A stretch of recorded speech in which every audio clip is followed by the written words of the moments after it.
अभी तक कुल 244 नक्सलियों को जो है संयुक्त बलों के द्वारा गिरफ्तार किया गया, जिसमें कई सारे इनके सीनियर लीडर्स भी शामिल थे, जिसमें सैक जो स्पेशल एरिया कमेटी सदस्य होता है वो 1, जोनल कमांडर 2, सब जोनल कमांडर 6 और एरिया कमांडर 6 इसमें शामिल हैं। इसमें मुख्य रूप से अगर हम नाम उल्लेख करना चाहेंगे तो जया दी उर्फ चिंता, ये की सैक मेंबर थी, और जो सेंट्रल कमेटी मेंबर विवेक है इसकी वाइफ थी। इसको धनबाद जिला से अरेस्ट किया गया था। इसके अलावा रवि गंझू जो कि 10 लाख का इनामी था, इसको गुमला जिला से अरेस्ट किया गया था। ये जोनल कमांडर था। सिमिलरली सीताराम रजवार, ये भी 10 लाख का इनामी जोनल कमांडर था। आदेश गंझू, शिवराज सिंह, ये सब जोनल कमांडर थे, 5 लाख की इनामी। नेशनल भुइया, ये भी माओवादियों का सब जोनल कमांडर था, ये भी 5 लाख का इनामी था। रंथू उरांव जो कि रविंदर गंजू का दाहिना हाथ माना जाता था, वो भी 5 लाख का इनामी सब जोनल कमांडर इस वर्ष में जो है उसे गिरफ्तार करने में झारखंड पुलिस को सफलता मिली है। कुल 9 माओवादी जो है पुलिस के साथ मुठभेड़ में मारे गए, जिसमें अगर हम कहेंगे कि जैसा आप जानते हैं कि चाईबासा एक अभी जो मेन क्षेत्र जहां पे हमारा माओवादियों का प्रेजेंस है और एकमात्र वो क्षेत्र है जहां पे एक तरीके से माओवादी सिमट गए हैं, उस क्षेत्र में जो पुलिस के द्वारा और सीआरपीएफ के द्वारा जो सघन अभियान चलाया जा रहा है उसमें बड़ी सफलता हमें प्राप्त हुई थी, जिसमें कि एक ही मुठभेड़ में उनके कई सारे शीर्षस्थ नेता मारे गए थे, जिसमें मुख्य रूप से सिंगराई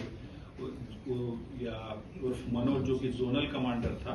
और कांडे होनहागा ये सब जोनल कमांडर था, 5 लाख का इनामी था। ये सभी आईडी एक्सपर्ट्स माने जाते थे। इसके साथ साथ बुधराम मुंडा ये भी मारा गया था। 2 और उल्लेखनीय मैं जिसमें मेंशन करना चाहूंगा इन 9 में से, एक हरेंद्र गंझू जो टीपीसी का सब जोनल कमांडर था, और ईश्वरी गंझू, ये 2 टीपीसी के उग्रवादी भी इस वर्ष पुलिस के साथ मुठभेड़ में जो है मारे गए हैं। इसमें मैं विशेष रूप से इसलिए उल्लेख करना चाहूंगा क्योंकि फरवरी माह में पुलिस के साथ मुठभेड़ टीपीसी के दस्ते की हुई थी, जिसमें कि हमारे 2 पुलिस कर्मी जो है, हमारे 2 जवान शहीद हुए थे और एक हमारा जवान उसमें जख्मी हुआ था, और उस कांड को इन्हीं 2 उग्रवादियों के द्वारा अंजाम दिया गया था। तो इन्हें जो है 9 अक्टूबर 2022 को पुलिस के साथ एक मुठभेड़ हुई, बहुत सटीक आसूचना थी, और उस ऑपरेशन में जो है हरेंद्र गंझू और ईश्वरी गंझू जो कि हमारे 2 जवानों की शहादत के लिए जिम्मेदार थे, वो उस मुठभेड़ में मारे गए। विशेष जिम्मेदारी दी गई है संगठित अपराध के विरुद्ध कार्रवाई करने के लिए, तो उससे संबंधित जो है उसमें मैं कुछ ब्रीफ करना चाहूंगा। तो इसमें वर्ष 2024 में कुल ऐसे 97 जो संगठित अपराध से संबंधित मामले हैं उनको दर्ज किया गया, जिसमें विभिन्न संगठनों के जो संगठित आपराधिक संगठन है उनके करीब 154 ऐसे अपराध कर्मियों को गिरफ्तार किया गया जिनका संबंध इन गिरोहों से था, जिसमें मुख्य रूप से पांडे गिरोह के 41, अमन साहब गिरोह के 43, प्रिंस खान गिरोह के 4, सुजीत सिन्हा गिरोह का 1, अमन श्रीवास्तव गिरोह के 3 और अखिलेश सिंह गिरोह के 4 और कुल अन्य 58 अपराध कर्मियों को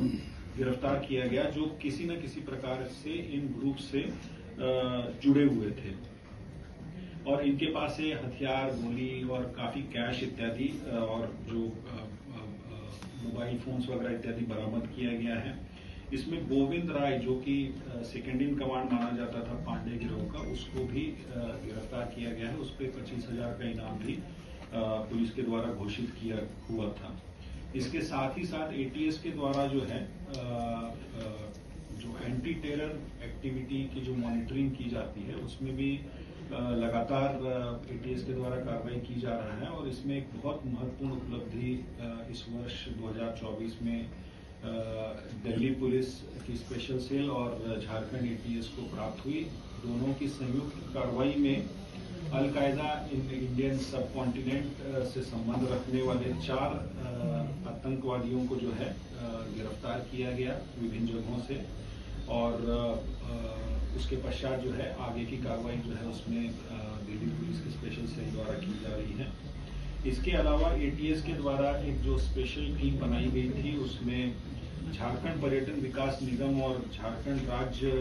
विद्युत कर्मचारी मास्टर ट्रस्ट से संबंधित जो कांड दर्ज हुआ था उसमें उस कांड का पूरा उद्भेदन करते हुए और उसमें बेहतर अनुसंधान करते हुए कुल 7 अभियुक्तों को गिरफ्तार किया और करीब 1,22,90,550 रुपए के साथ साथ करीब 15 लाख रुपए के जो है विभिन्न ऑर्नामेंट्स आभूषण इत्यादि बरामद किए गए।